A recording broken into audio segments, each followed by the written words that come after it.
You are a veteran RA of your residence hall.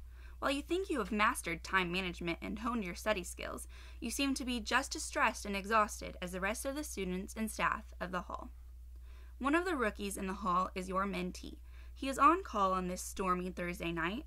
It is past quiet hours, and while this night has been pretty uneventful, your mentee has been calling you since 5 p.m. with questions about mundane, simple tasks that they should already know how to do at this point in the year. Safe to say, you were already stressed out with your 8 a.m. midterm being the next morning, so you decide to head up to your floor to get a good night's rest. Joshua and Brandon are both freshman residents from very small towns. They met each other during orientation. Joshua is a member of the Hall Association.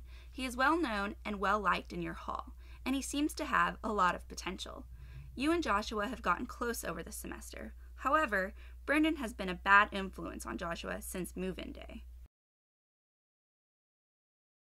As you walk to your room, your resident Joshua runs up to you. He smells like alcohol, and his speech is slurred. He says that he and his friend Brandon were at a party, and Brandon had a lot to drink. I totally wasn't drinking, but Brandon had too much, and I think he is going to try to beat up his roommate, says Joshua.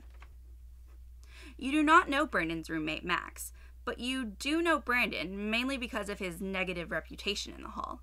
Joshua tells you he thinks Max is gay because Brandon has suspected it all semester, and when they return to the room, Max was sitting on his bed studying with another guy. Brandon and Max have never really talked, but when we got back to the room, Brandon just lost it and started screaming at him to get out of his room and not touch him, says Joshua. Joshua is worried that Brandon is going to do something stupid because he has had a lot to drink. He fears for Max because Brandon is twice Max's size and has gotten into fights in the past. Joshua says Brandon doesn't know his RA, so Joshua ran to your floor to get your help. You call your mentee, who is the RA on call, but they do not answer their phone, even after constantly calling you for help that night. And Brandon's RA, a good friend of yours, is not in the building that night. What are your next steps?